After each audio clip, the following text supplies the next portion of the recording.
Welcome to the Christian Woman Leadership Podcast, where we hope to inspire you to embrace your God-given gifts, skills, and passions in order to lead with confidence. We want you to remember that you are fearfully and wonderfully made in the image of God, and you are fully loved by Him. You have been designed on purpose by God with unique gifts and passions in order to love and lead those around you. I'm your host, Esther Littlefield, a pastor's wife, business owner, mom, and writer. And I'm Esther's co-host, Holly Kane. I'm a wife, mom, and business owner. I also write at hollykane.org, where I focus on my passion for women's ministry. Together, we chat about important issues that Christian women leaders face. In addition, we interview other women just like you who lead in various roles, from church to community to business. Through this podcast, we offer you encouragement, tools, and resources to help you on your leadership journey. We are so glad you're here with us. Hey, friend, and welcome to episode 110 of the Christian Woman Leadership Podcast. I'm your host, Esther Littlefield, and I am thankful that you are here with me today. We are continuing to celebrate 2 years of the podcast, and today we are wrapping up with our final Summer Throwback Series episode. Now, last week, Holly and I were here for episode 109, where we did some reflections and answering your questions all about 2 years of the podcast. But back in episodes 107 and 108, you heard from some of our past guests, and we had one episode all about embracing your gifts. And then the next one was all about what to do when you face resistance and criticism as a leader. So if you haven't listened to those ones yet, I really encourage you to do so. I have heard a lot of great feedback about these summer throwback episodes because it's allowed you to hear some guests that maybe you missed, or maybe you just needed to be reminded of some of these principles and some of the wisdom that they share. So today, we're going to bring you some clips all about how to develop the courage to step out and do something new or pursue a dream or calling that God has placed on your heart. Often we sense God calling us to something new in our life, in our leadership. Maybe it's a different career. Maybe it's just a different ministry, a new way of reaching somebody. But we can be afraid to take those first steps, especially when we don't know what the outcome is going to be or how things are actually going to turn out. So these clips from our past guests are going to give you insight and encouragement around this issue. I'm so excited, so let's get ready to dive in. In the first clip, you're going to hear from my friend Tembi Secrist. Now, we did include her on one of the past Throwback Series episodes, but in this one, you're going to hear her describe the moment that led her to leave her job and go on a 14-month journey around the world. So let's go ahead and take a listen to Tembi. As I shared at the beginning, you recently returned from a 14-month trip and you volunteered your time in lots of different places, lots of different projects and missions. So I would love to know what led up to you deciding to leave a very successful career and kind of you were in a position of leadership and had a lot going well for you, right? And you just left everything. So tell us what led up to you deciding to go on that journey. You know, it was actually pretty unexpected. I had been asked to go to Washington, D.C. and do a detail as the Deputy National Director. And it was a great opportunity to, be with other leaders of our agency and learn a lot. And I was feeling pretty good about myself, right? I had, all these opportunities in front of me. And I distinctly remember one day I was walking down the halls of the Department of Commerce in Washington, D.C., and my heels were clicking on the marble hallways, and I'm in my cute little suit. And I heard God's voice saying, you need to move forward and not backwards. And I knew at that moment that it was a shift. It wasn't moving forward in the direction I was going. It was moving forward in a different direction. And it took me a couple of days to really internalize what that meant. And, what God was calling me to do. It wasn't something I had planned for or saved money for years and years. It was that moment of, okay, why am I here? why has God brought me to this place? Why have I learned all of these management and leadership principles? And what am I going to do with it? And it comes down to when the why becomes the why, right? WHY becomes the why in the road, where you have to take one way or another way. And that's a scary point. After a few days, I said, okay, I think this is really what God said, And so I told my boss, I think I'm leaving. And I kind of said it like that. And he said, you're quitting? And it wasn't until I said, yes, I am, that it really clicked in my mind of, oh my gosh, I'm quitting. I never quit a job in my life, right? This is the first job I got out of college. And it was one of those of, what have I just done? But I gave my 2 weeks notice. I flew back to Seattle, kind of wrapped up everything after a 16-year career, packed up my house. It wasn't one of these clear, I know exactly what this is going to look like. The why was sort of the beginning point where I said, okay, God, I know that you were calling me to something. And this idea of this missions call that I mentioned earlier that sort of had been in my life since I was a child just came back. So I started just reaching out to people that I knew, saying, hey, do you know of people that I can connect with? It just sort of came together kind of at the last minute without a whole lot of planning on my part. So I stepped into it, and so many adventures on the way, but it was one of those, it really was hearing God's voice, stepping out without really knowing what that meant at the time, but trusting that God is going to take me through. Okay, up next we have Rachel Pellegrino, and she left her teaching career to pursue her own publishing company. This was a big shift for her. It took a lot of guts, I think, to make this change, and she's going to tell you how she was able to make that decision and start on that journey. How did you know that it was the right choice to step out of your comfort zone and of the background that you had with teaching into this totally different career? I mean, that's a pretty huge shift in a career In a to way starting a business. Yeah, it's a bold move. I've always been entrepreneurial. I always like to start business. I get a ton of ideas. I'll drive through, like, if we go on vacation, I'll drive through one of those really small towns that kind of looks like it needs some revitalization. And I think, oh, a shop should go there and we should put a bakery there. And I imagine what it would be like to kind of bring that back to life. And I think it was bold in that it's a publishing company, and I didn't have like a degree in professional publishing or something like that.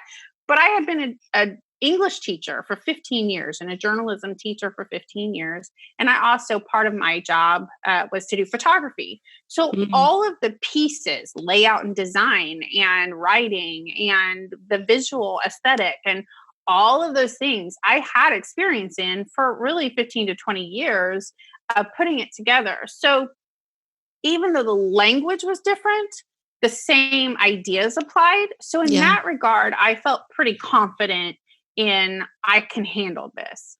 What has been the learning curve as a leader is juggling the creative side of what you do with the business side and the accounting and all the legal things and finances and, just being the leader, because now you're not just the fun person putting the book together. You're actually, I don't have a budget for that thing you want to do. So now we have to find another way. So I think in the boldness of it, it was very ambitious of me, but at the same time, it really was a natural step. And I did feel led. I didn't just take it on a whim.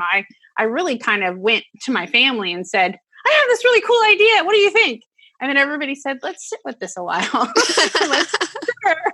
Let's take on. And I was okay with that because I didn't want to waste anybody's time. And I didn't want to commit to something that wasn't going to be a positive event. I mean, it's okay to start something and stop. But at the same time, we're talking about cashing out, your retirement account. If I'm going to have faith in my company, then this is what I have to do. And so the leadership part wasn't as scary to me as I don't really want to fail. So how do I make this work? Like, how do I really do this and make it work? Yeah. So that I don't look back and go, oh, well, that was a bad idea. So, Right. Yeah. What role did your faith play in that transition and that decision? it was huge. Like I said, we were walking through a grief process, and I was struggling with why and how come I couldn't have this baby that I wanted to have, and how come the Lord let this happen. And I was raised in church. My family's always been in church. I have grandparents who are pastors and evangelists, and so it wasn't a question of was God there at the time. It was, okay, I don't understand what you're doing. So now what do I do? And so I had to lean into my faith. I didn't want to take a step that wasn't in God's will. And I do feel like he led me through the classes that I took to kind of tell me, yes, you could write a book and someday maybe you will, but I actually want you to like right turn into this and it will impact and build. Like for me, it was all about building a legacy for my daughter, who was 2 and wouldn't understand what was going on for quite some time, but it was, okay, I'm building a legacy for her. And now I'm impacting her generation for Christ. I felt like that was him telling me to do that. But I did a lot of studying. I spent some time in scripture. I read my Bible devotions. We sought wise counsel. And I don't think you can ever lead well without wise counsel. And that needs to come from your foundation in faith. I don't know what I would do if I wasn't a believer in this situation. But I think probably you could very easily spiral and not know. So I just took some of that questioning and threw it into another purpose and another calling and allowed whatever was going to walk through that with me to happen. So, but if faith is huge, my favorite scripture is Hebrews 11:1. Faith is a substance of things hoped for. And I had a lot of hope that I was trying to hang on to. So, but then it's the evidence of the things unseen. And so everything I couldn't see 3, 4, 5 years down the road, I just had to walk in that faith. Okay, now you're going to hear from my friend Merritt Onsa. Merritt has the Devoted Dreamers podcast, and she's all about helping women pursue their God-shaped dream. So in this clip from our conversation in episode 47, she is talking about what to do when you feel like you have a dream, but you're not sure if it's from God or you're dealing with fear about getting started. So you shared a little bit about this whole dreaming thing, and obviously your podcast is all about dreaming. So I would love to know, for any woman that's listening who maybe has had a flicker of a dream, but is afraid or isn't sure if it's even from God, do you have any advice or any encouragement for her on how to just kind of get started? Yes. There's a lot of directions I could go with this, but I think one is to really think about who does your dream serve. So, the greatest commandment is to love God and love our neighbor. And so who's your neighbor that your dream will love? So that's one simple, well, probably not simple. It's one thing to begin to understand that. And for me, it was, what was pointing me back to him? What was causing me to lean into him more? If it was something that I was like, I could do that like in my sleep. Well, that might still be something for me to do, but it's probably not my God-shaped dream. So I think the biggest thing, and I love the way that you asked that question, because there are definitely, I hear from a lot of women who are like, well, I'm not sure if this is it, or I don't want to waste my time pursuing something that really isn't the thing that he has for me. And to me, that sounds like a lot of fear and anxiety. And so as I thought through this question, the big thing that came up for me was to trust your Father, and that that requires being in God's word. We just talked about this. And, you know, again, that doesn't have to look a specific way. That look at your life stage and figure out where, if you're not in God's word on a regular basis, where can you be more so, even if it's one verse a day? Yeah. But find what works for your life. And then, I just feel like if you're not leaning into him, and if he is not calling you to something that requires you to lean into him, I think you can kind of expect that to continue to flounder. Yeah. But I do believe that when you have that flicker, and for me, it was the thing that kept me up at night. Like I'd be on my phone, like texting myself because didn't want to get up to take a note. So I'm texting myself in the middle of the night, and then, I'm on airplane mode and all these texts come in the next morning. It's like, oh yeah, I remember thinking about that. But if that thing keeps burning, like I would just say, continue to turn to him and trust whatever next step he has just made you aware of. And it doesn't have to be something big. Like tiny little baby steps are really how we get there. And, there's not a finish line anyway. So yeah. I 100% agree with you. And I think we had the same conversation when I was on your podcast. So I'm sure we did. I'll put the link in the show notes if you want to listen to that. The whole conversation is not exactly the same. So. But this part, but this idea of the pressure that we put on ourselves to find the thing, one thing. And that means that I must get it right from the very beginning. That's right. Have you seen that? And I'm just curious about people that you've taught to in your interviews. Like, have you found that there's some people that have a very clear, like, vision from God, and then others that sort of take these little tiny steps along the way? And oh yeah. Yeah. When I have the guests who are like, yes, God gave me this dream in my sleep, and then I woke up one day and started doing it. I'm like, okay, well, that's not fair. It's really hard for the rest of us. Right. But I do think, like, I probably needed to struggle a little bit, I probably needed to struggle and work through stuff and fail at some things. Like my pastor always says to me, like, as a one, it would be good for you to practice failing. It's like, oh, like, I don't really want to. Thanks a lot. That's like the worst thing ever. But yeah, I mean, I needed to wrestle because otherwise I wouldn't really need him, I mean, I'm pretty independent, can do things on my own. Like, so he continues to put me in a place to need him. And that is how I know, like, yep, this is from him. But yeah, I would say it's not easy for most, that it is there is a process. It's a process of trusting him, of taking a step. And then even if you think in your mind where you're going, he obviously can redirect you at any time. And just to be open and aware and willing for that. Like, you never know what he's going to show you, and it's going to be good. If it's from him, it's totally going to be good. So kind of getting over yourself is a big deal. It does help. Now let's hear from Jocelyn Sams. She was our guest on episode 54, and she's talking about starting a business and just kind of how to get started. What are some of the first things that you might want to do if you have a business idea that you want to pursue? She's going to give you some thoughts on how to get started there. I know that we have some listeners who maybe have an idea or have something that they would like to pursue, but they're scared or they don't know where to start.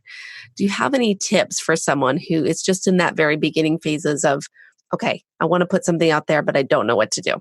Yeah. So the first thing, and it won't be very surprising to most people, I think, because, if you listen to a lot of podcasts, you hear a lot about it, but you have to get your mindset right.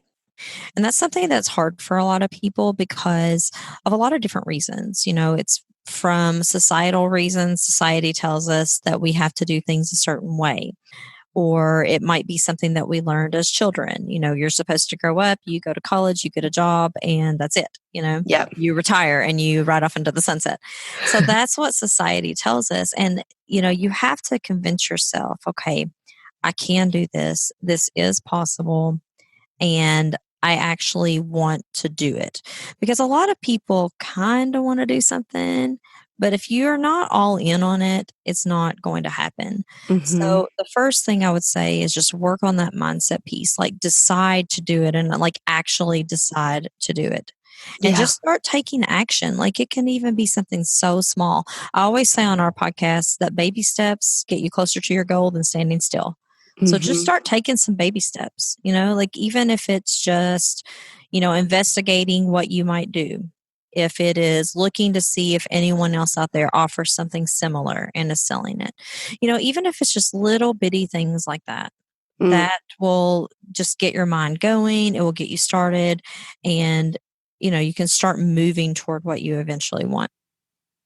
Finally, let's wrap up with a clip from Stefanie Gass. Stefanie was on episode 71, and she's talking about stepping out into something new. And again, pursuing the direction that God is leading you to, and not necessarily what makes sense to other people. Any thoughts on just encouraging the woman who maybe is afraid to step out of her comfort zone, out of what has been the safety and the stability of what she already knows, into something totally different?